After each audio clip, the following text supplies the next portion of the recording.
ہر خبر جو کہیں سے بھی آ رہی ہے، بھیجنے والا تک نہیں معلوم ہے، اپنے ہیں کہ پرائے ہیں کہ دوست ہیں کہ دشمن ہیں، بھلا چاہتے ہیں کہ برا چاہتے ہیں، پر وہ ہر خبر دیکھنا سونے سے پہلے ہمارے لیے ضروری ہے۔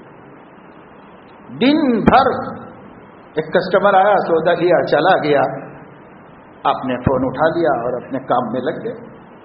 پھر کوئی آیا، کھڑا رہا پیسے لے کے، کافی دیر تک تو دیکھا نہیں سیٹ صاحب نے، پھر نظر اٹھایا، کیا چاہیے آپ کو؟ ہاں تو دے دو۔ نوکر سے کہہ دیا کہ بھائی اس کو دیکھو، دے دو سامان، صرف پیسے گن کے ڈال لیے، پھر موبائل فون میں ہو گئے۔ اب کہیں جا کے دیکھ لو، دکانوں میں یہی ہو رہا ہے، مکانوں میں یہی ہو رہا ہے، بازاروں میں یہی ہو رہا ہے، موٹر سائیکل پہ ایک موٹر سائیکل چلا رہا ہے، ایک اپنے فون میں لگا ہوا ہے مسلسل، کار میں یہی ہو رہا ہے، ٹرینوں میں یہی ہو رہا ہے، بازاروں میں یہی ہو رہا ہے۔ اللہ پاک نے شیطان کو مسلط کر کے ہر شخص کو اپنے سے غافل کر دیا، ہر شخص اللہ سے غافل ہوا ہے اس موبائل اور اس کے گروپس کی برکت سے۔ ہر شخص اللہ سے غافل ہے۔ جتنا تعلق آج ایک مومن کو اس کے واٹس ایپ سے ہے، فیس بک سے ہے، ٹویٹر سے ہے، اتنا تعلق اللہ سے ہو جائے تو سب فرشتے ہو جائیں، سب لوگ اللہ والے بن جائیں گے اگر اتنا تعلق اللہ سے ہو جائے۔ جتنا تعلق ہم ان خبروں سے ہے، قرآن کی خبروں سے ہو جائے، نبی کی خبروں سے ہو جائے۔ جھوٹی خبروں سے مسلمانوں نے جی لگایا ہوا ہے۔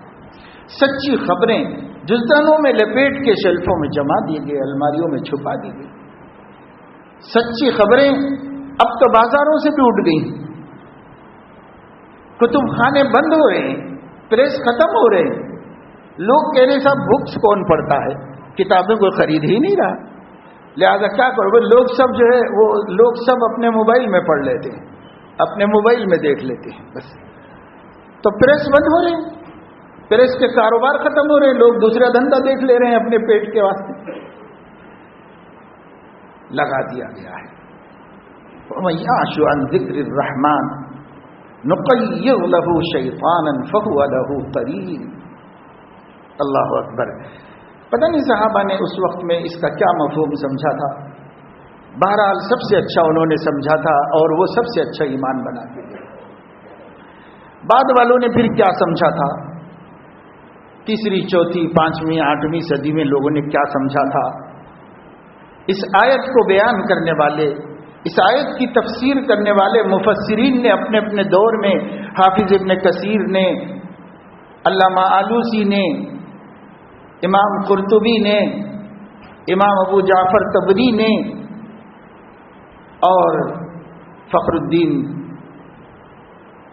امام رحمت اللہ علیہ نے، لوگوں نے تفسیریں لکھی۔ پتہ نہیں انہوں نے اس وقت میں فَهُوَ لَهُ قَرِينٌ کا کیا مفہوم بیان کیا ہے، کتابوں میں لکھا ہوا، لیکن آج کے دور میں اس آیت میں نُقَيِّضْ لَهُ شَيْطَانًا فَهُوَ لَهُ قَرِينٌ کی کھلی آنکھوں سے مثال دیکھنا چاہتے ہوں اور اس کو اپنی آنکھوں سے دیکھنا چاہتے ہوں تو یہ موبائل ہے، ہر ایک کے حق میں شیطان بنا ہوا ہے۔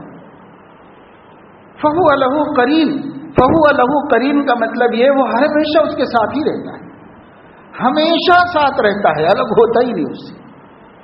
دوست الگ ہو جاتا ہے، دن میں جب باہر نکلتا ہے بیوی سے الگ ہو جاتا ہے، بچے اسکول چلے جاتے ہیں بچوں سے الگ ہو جاتا ہے، گھر سے الگ ہو جاتا ہے، شام میں آفس سے الگ ہو جاتا ہے، دکان سے الگ ہو جاتا ہے، ہر چیز کو تھوڑی دیر کے لیے چھوڑتا ہے۔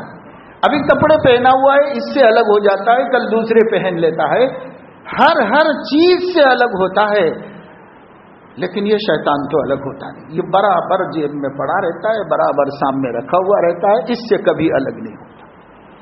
وَمَن يَعْشُ عَن ذِكْرِ الرَّحْمَٰنِ، جو رحمان کی یاد سے غافل ہو گیا، جو رحمان کی یاد سے غافل ہو گیا تو رحمان خفا ہو کر ایک شیطان کو مسلط کر دیا، اور وہ شیطان ہمیشہ اسی سے چپکا ہوا ہے، ہٹتا ہی نہیں، الگ ہی نہیں ہوتا۔ جب دیکھو کسی نہ کسی گناہ میں، اور جو لوگ ماشاءاللہ گناہوں سے دلچسپی نہیں رکھتے، بہت اللہ کا ان پہ کرم ہے، لیکن لا یعنی میں تو ضرور مصروف، لا یعنی میں بھائی 5 منٹ 10 منٹ آدمی کوئی اہم خبر ہو، ملک کے حالات کیا ہیں، شہر میں کیا حالت ہے، اگر اس کو کوئی خبر جان لیا، جلدی جلدی سے جان کے فارغ ہو گیا، عنوانات دیکھ لیا اور فارغ ہو گیا، 5 منٹ میں سمجھ میں آتا ہے کہ بھائی اس آدمی نے اس ضرورت کو اس سے پورا کرنا چاہا۔ لیکن ٹائم بہت ہے نا، فرصت بہت ہے، ہر خبر کو پڑھنا ہے نیچے تک پورا، اور پھر اس کے بعد اپنا تبصرہ شامل کرنا ہے، اور پھر اس کے بعد یہ دیکھنا ہے، اور پھر اس میں جانا ہے، اور پھر اس کے بیچ بیچ میں طرح طرح کی تصویریں، طرح طرح کے ایڈورٹائز، یہ سب لا یعنی نہیں تو اور کیا ہے، لا یعنی ہے۔ اور مسلمان کے اسلام کی خوبی اور شان یہ ہے کہ وہ لا یعنی کام نہیں کرتا۔ لا یعنی کا مطلب ہے بے معنی، بے مطلب، اس کا کوئی فائدہ نہیں، اس کو کہتے لا یعنی۔ فائدہ کیا ہے؟ کوئی ہو کسی کو بٹھا کے کھڑا کرو مائک کے اوپر یا سامنے بٹھاؤ، فوائد بتاؤ بھائی، کیا فوائد ہیں آپ کی اس لا یعنی مصروفیت کی؟ اس سے آپ کو کیا ملا؟ کیا کچھ کوڑیاں کمائیں آپ نے؟ کیا اس کی وجہ سے آپ کے اور آپ کے گھر والوں کے تعلقات بحال ہوئے؟ الٹے خراب ہو رہے ہیں تعلقات، اچھے خاصے رہنے والے پریشان ہیں، شکوک و شبہات میں مبتلا ہیں، شوہر بیوی کے کسی طریقے سے میسیجز پڑھنے کے لیے بے چین ہے، اور بیوی شوہر کے میسیجز دیکھنے کے لیے بے چین ہے، دونوں موقع کے تلاش میں ہیں کہ سب دیکھیں کہ سب ان کو کہاں سے کہاں سے آ رہے، اس کے بعد بدگمانیاں، اس کے بعد لڑائیاں، نا اتفاقیاں، پھر اس کے بعد طلاقیں اور علیحدگیاں۔ کیا فائدہ دے رہا ہے؟ ذرا فائدوں کی لسٹ بناؤ کہ کیا کیا فائدے مل گئے۔ ہم غور کریں گے تو ہمیں سمجھ میں آئے گا کہ اسٹوڈنٹس اور طالب علم دونوں کے معنی تو ایک ہے، لیکن اسٹوڈنٹس اسکولوں میں پڑھنے والوں کو کہا جا رہا ہے، اور طالب علم مدرسوں میں پڑھنے والوں کو کہا جا رہا ہے تو ایک ہی بات، وہ طلبا ہوں کہ وہ طلبا ہوں، ان کی تعلیم کو گھن لگا دیا اس مشغولیت۔ لیکچررز، ٹیچرز، پروفیسرز، ان کی صلاحیتوں کو گھن لگا دیا اس مصروفیت۔ اچھے اچھے ذہین بچے یہ بیکار کی مصروفیتوں میں پڑھنے پڑھانے اور اپنے ہنر کو دکھانے اور اپنے کمال کو ظاہر کر کے انسانیت کو نفع پہنچانے سے محروم ہو۔ اللہ نے ایک ایک بندے میں کیا کیا رکھا ہے اندر، اگر اپنی صلاحیتوں کو صحیح طریقے پر نوجوان باہر نکالیں تو ایک ایک بندے کی صلاحیت اللہ نے اتنی رکھی ہے کہ وہ ایک پورے ملک کو، ایک پوری قوم کو، ایک پورے علاقے کو اپنی صلاحیتوں سے راحت پہنچا سکتا ہے، آرام پہنچا سکتا ہے۔ کیوں؟ اس واسطے کہ ہر بندہ اس زمین پر اللہ کا خلیفہ ہے، اللہ نے اس کو اپنی جیسی صلاحیتیں دی ہیں انسان، وہ حیثیت کے اعتبار سے دونوں میں کوئی نسبت نہیں ہے، لیکن اللہ نے جو اپنے اندر خوبیاں رکھی ہیں انسان میں بھی اللہ نے رکھی، انسان میں عفو درگزر کا جذبہ رکھا ہے، اللہ تعالیٰ نے انسان میں احسان کا جذبہ رکھا ہے، اللہ تعالیٰ نئی نئی مخلوقات پیدا کرتا رہتا ہے، انسان کو بھی نئی نئی چیزیں بنانے کی صلاحیت عطا فرمایا ہے، ٹیکنالوجی کی اس کو صلاحیت عطا فرمائی ہے، اس کو سائنس میں ترقی کی صلاحیت عطا فرمائی ہے، وہ ایجادات کرتا ہے، بندہ نت نئی ایجادات کرتا ہے۔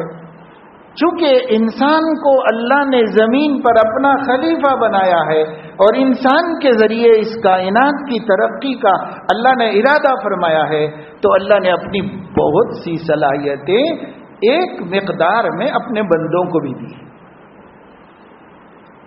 اب ہم ان نسبت کو تو بتا نہیں سکتے کہ اللہ کے پاس کتنی ہے، ہمیں کتنی دی گئی ہے، لیکن ایک مقدار اللہ نے ہمیں بھی دی، بندوں کو دی ہے، اسی سے تو ہم یہ کائنات چلا رہے ہیں نا۔ اگر وہ صلاحیتیں اللہ تعالیٰ اپنی کائنات کے قیوم ہونے کی وہ صلاحیتیں اگر بندوں کو اللہ تعالیٰ نہ دیتا تو بندے کیسے کائنات چلاتے؟ یہ سارے کائنات کو بندے چلا رہے ہیں، لیکن اس کے پیچھے اللہ کی قدرت کار فرمائے اور اللہ کا دیا ہوا اختیار کار فرمائے، اس لیے اللہ ہی چلا رہے ہیں، اللہ ہی سب چلا رہے ہیں۔ تو میرے عزیزو دوستو، نوجوانوں سے بھی یہ اپیل ہے، بڑوں بزرگوں سے بھی یہ اپیل ہے، آپ کی مصروفیت کسی بھی لائن میں ہو، اللہ نے آپ کو اپنا خلیفہ بنایا ہے اور آپ کے اندر کائنات کو سنبھالنے کی صلاحیت رکھی ہے۔ آپ اس صلاحیت کو اجاگر کرو، لغو لایانی میں لگ کر کے، فونوں میں، فیس بک میں یہ سننا وہ سننا، کیا مل رہا ہے؟ دل ہمارے جل رہے ہیں اور کچھ بھی نہیں مل رہا۔ ہر خبر ہمارے دل کو جلانے کے واسطے آ رہی ہے، ہر خبر ہمارے غصے کو بھڑکانے کے واسطے آ رہی ہے۔ کیا ضرورت ہے کہ ہم اس میں پڑیں؟ ہم کچھ اپنے اندر اللہ نے جو صلاحیتیں رکھی ہیں ان کو اجاگر کر کے انسانیت کو نفع پہنچائیں۔ انسانیت کا مزاج یہ ہے، جو ان سے بھلائی کرتا ہے وہ اس کے حق میں بھلے بن جاتے ہیں۔ یہ انسانیت کا نیچر ہے، فطرت ہے۔ لہذا اپنی اچھی صلاحیتوں کو باہر لاؤ، اللہ کے بندوں پر بلا لحاظ مذہب محنت کرو اور اللہ کے بندوں کے ساتھ بھلائیاں کرنا شروع کر دو، اور اللہ کے بندوں کے دل خود نرم پڑ جائیں گے اور جھک جائیں گے، اور وہ کہیں گے کہ ہم بھلا کرنے والے کے ساتھ برا نہیں کر سکتے۔ اس لیے ہمارے مسائل کا حل تو پائیدار حل یہی ہے۔ وقتی حل کچھ بھی کر سکتے ہیں، وہ وقتی رہے گا، ٹیمپروری رہے گا، لیکن جو پائیدار حل ہے، مضبوط اور زیادہ زمانے تک چلنے والا، وہ حل یہی ہے، اپنی صلاحیتوں کو، خدا تعالیٰ کی دی ہوئی صلاحیتوں کو خدا تعالیٰ کے بندوں کی راحت رسانی میں صرف کر دو، خدا تعالیٰ کے بندوں کی حاجت براری میں صرف کر دو، ان کی مشکلات کو دور کرنے میں صرف کر دو، ان کا ہیلپ کرو، ان کی مدد کرو، اور ہر شخص کرے۔ ہمارے سامنے جب بھی کوئی کام کی بات آتی ہے تو بس فوراً ایک پارٹی، ایک ٹائٹل، ایک ٹرسٹ، ایک یہ فنڈنگ، وہ سب وہ کرنے کے کام ویسے بھی ہیں، جو لوگ کر رہے ہیں کرتے رہیں، اور جو اور بھی کر رہے ہیں کریں، اللہ مدد کرے سب کی۔ لیکن ہم وہ بات نہیں کر رہے ہیں، ہم یہ کہہ رہے ہیں ہر انسان اپنی ذات میں اللہ کا خلیفۃ اللہ فی الارض ہے، وہ اللہ کے خلیفہ ہونے کے ناطے اللہ کے بندوں کو کیا نفع پہنچا سکتا ہے، ہر بندہ سوچے اور وہ اپنے اختیار میں، اپنے دائرے میں کیا کر سکتا ہے، کرنا شروع کر دے۔ اس کے لیے کسی دوسرے کی ضرورت نہیں، وہ خود کیا کر سکتا ہے کرے۔ یہ ایک کام ہے، جب ہم فضولیات کو چھوڑیں گے تو انشاءاللہ تعالی کچھ اچھا کریں گے۔ فضول نے اتنا گھیر لیا ہے میرے دوستوں کہ ٹائم ہی نہیں ہے ہمارے پاس۔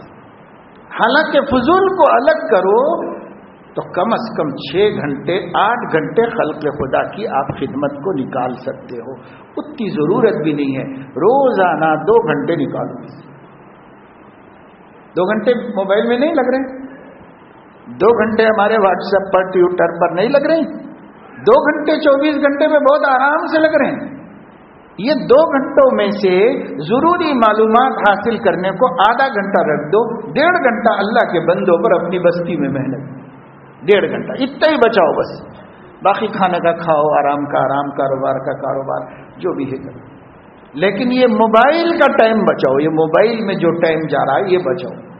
اس کا بڑا حصہ بیکار، بوگس، فضول، جس کا ہم خدا کے سامنے کھڑے ہو کے حساب ہی نہیں دے سکتے کہ ہم نے کس مصرف میں اس کو خرچ کیا، حساب ہی نہیں دے سکتے۔